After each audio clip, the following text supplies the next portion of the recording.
غوث پاک رضی اللہ تعالیٰ عنہ کی بارگاہ میں ایک شخص آیا مرید ہونے کے لیے۔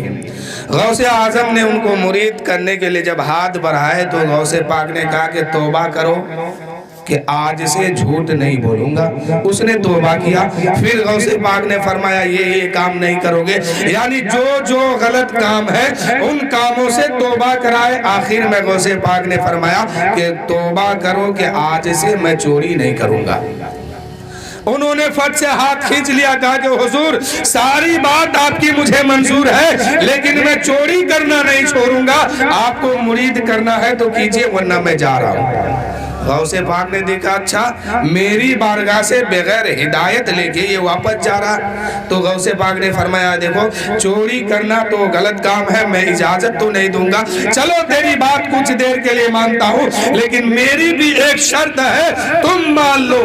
اس نے کہا حضور آپ کی ساری شرط ماننے کے لیے تیار ہوں۔ غوث پاک نے فرمایا ایک کام کرنا، جب اذان کا وقت ہو جائے تم اذان کہہ دینا، اذان دے دینا۔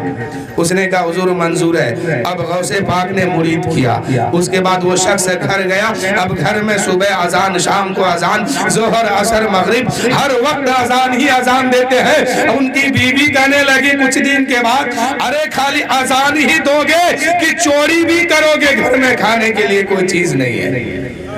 اس نے کہا یہی تو میں سوچ رہا ہوں کہ ہم کب چوری کرنے جائیں کہ بیچ میں اذان کا وقت نہ ہو۔ اس کی بیوی نے مشورہ دی کہ عشاء کی اذان دے دینا، چلے گا نا۔ عشاء کی اذان وہ شخص دیا، چوری کرنے کے لیے گھر سے باہر نکلا، بغداد میں ایک بڑے محل میں گھسا۔ جیسے ہی اندر گیا سونے اور جواہرات پر نظر پڑی، ہیرے اور موتی پر نظر پڑ گئی۔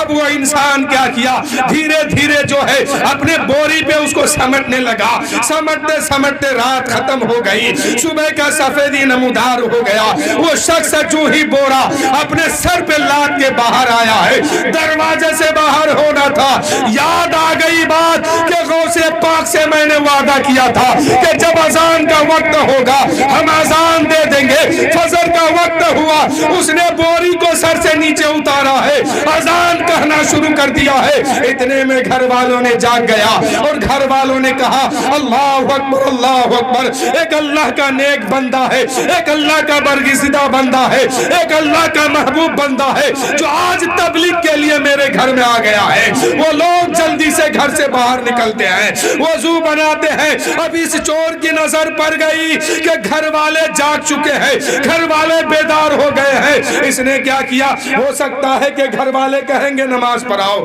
اتنے میں یہ شخص کیا کیا، اذان ختم کر کے نماز میں کھڑے ہو گئے۔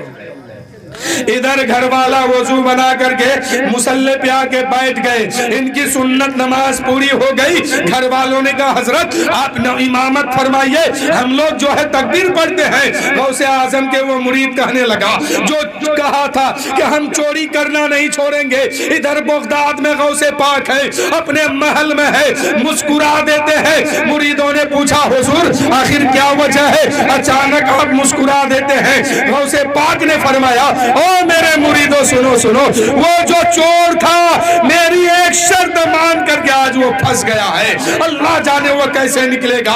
اب ادھر وہ چور جو ہے امامت کے مصلی پہ کھڑے ہونے والے ہیں۔ لوگوں نے کہا حضرت آپ مرید دیے، آپ بہت نیک بندہ ہے، تبلیغ کے لیے میرے گھر میں آ گئے ہیں، وہ بھی صبح سویرے آ گئے ہیں، آپ امامت فرمائیے۔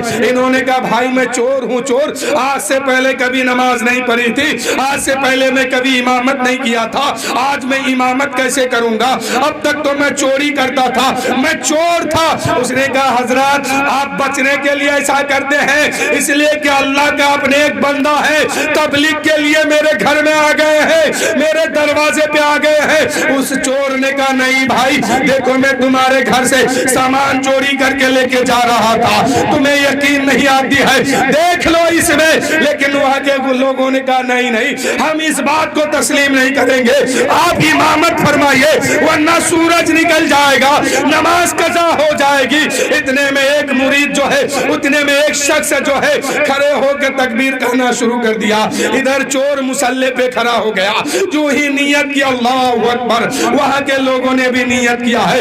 ادھر نماز ختم ہوتی ہے، نماز جیسے ہی ختم ہوئی سلام پھیرا، وہاں کے لوگوں نے ان کا ہاتھ پیر چومنا شروع کیا۔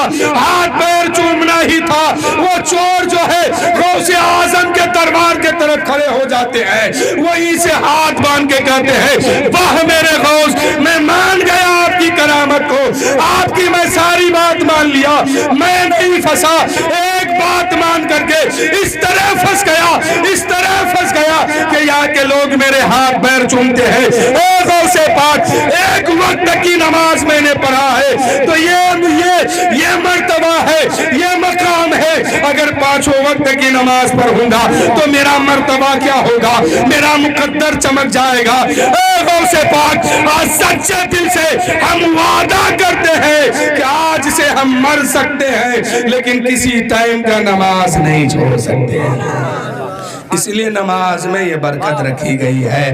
اس نے کہا غوث پاک آپ کی ایک بات مان لیا، 2 رکعت نماز فجر کی پڑھا ہے تو اللہ نے یہ مقام دیا ہے، یہاں کے لوگ میرا ہاتھ چومتے ہیں، کبھی پیر چومتے ہیں، کبھی پیشانی کا بوسہ لیتے ہیں۔ اے غوث پاک، یہ تو ایک ٹائم کی عبادت ہے، اگر ہم اللہ کے لیے 5 وقت نماز پڑھیں گے تو نہ جانے میرا مقدر کہاں چمکے گا، میرا مرتبہ کیا ہوگا۔ اے میرے دوستو، اس چور نے سچے دل سے وعدہ کیا کہ غوث پاک آج کے بعد جو ہے ہم 5 وقت نماز ادا کریں گے۔ تو میرے دوستو، آپ بھی نماز پڑھا کریں، ہم بھی پڑھا کریں، اس لیے کہ نماز کے بغیر کوئی چھٹی نہیں ہے۔ کل میدان معاشر قائم ہوگا، سب سے پہلا جو سوال ہوگا وہ آپ سے اور ہم سے ہوگا، وہ نماز کے بارے میں ہوگا کہ نماز پر کیا آیا ہے، کتنی رکعت پر کیا آیا ہے، کس دین کی نماز کہاں ہے۔ آقا کریم فرماتے ہیں جو ایک رکعت نماز جان بوجھ کے چھوڑتا ہے اس کو کروڑوں سال جہنم میں جلنا ہوگا۔ اے میرے دوستو، ہماری اور آپ کی تو نہ جانے کتنی نمازیں چھوٹ گئی ہے، اس لیے اس محفل میں بیٹھ کے سچے دل سے اللہ سے توبہ کر لو اور اپنا رشتہ اللہ سے جوڑ لو اور کہو کہ مولا آج کے بعد ہمیشہ 5 وقت نماز ادا پڑھنے کی توفیق عطا فرما، اور جتنی قضا ہو گئی ہے اسے بھی پڑھنے کی توفیق عطا فرما۔ اے میرے بھائی، جتنی نمازیں قضا ہو گئی ہے ہر حال میں اسے ادا کرنا ہوگا، ایک ٹائم کی بھی نماز آپ پر معاف نہیں ہے۔ جو قضا ہو گئی اسے پڑھ کے ادا کیجئے، اور جو باقی ہے سامنے آنے والی ہے اس کو ادا پڑھ کے اپنی زندگی گزاریے، اس لیے کہ میرے دوستو آپ مر جائیں گے، آپ کے گھر والے گھر میں رہ جائیں گے، تنہا قبر میں آپ رہیں گے، حساب وہاں پہ آپ کا ہوگا، میدان محشر قائم ہوگا، کوئی کسی کا نہیں ہوگا، سورج سر پہ ہوں گے، زمین تانبے کی ہوگی، ایسے عالم میں جو ہے اللہ کی بارگاہ میں ہر ایک کو اپنا حساب دینا ہوگا، ہر ایک کو اپنے بارے میں بتانا ہوگا۔ دنیا میں تھا تو کیا کیا، کتنی نمازیں پڑھا ہے، کتنا روزہ رکھا ہے۔ آج کوئی مزدور کہیں کام کرتا ہے، کسی سیٹ کے پاس نوکری کرتا ہے، اگر وہ سیٹ کہہ دے اگر کل تم دیر سے آئے، کل تم دیری کیا کام پر تو میں تمہیں کام سے نکال دوں گا، وہ مزدور کیا کرتا ہے، وہ نوکر کیا کرتا ہے، پوری رات جو ہے بے چینی کے ساتھ رات گزارتا ہے، اس لیے کہ کل جانے میں کوئی تاخیر نہ ہو جائے، کل جانے میں دیر نہ ہو جائے، ورنہ نوکری سے نکالا جاؤں گا، کام چھوڑ کے آنا پڑے گا۔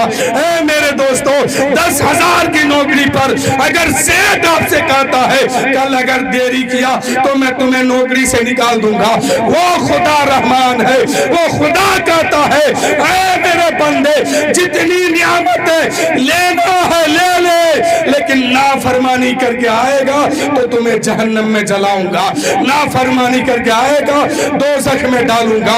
اس لیے میرے بھائی فرما برداری دنیا میں کر کے جائیے اور اللہ کی عبادت کر کیجئے، اللہ کو منائیے، رسول کو منائیے، رسول پاک کے فرمان کے مطابق اپنی زندگی گزاریے۔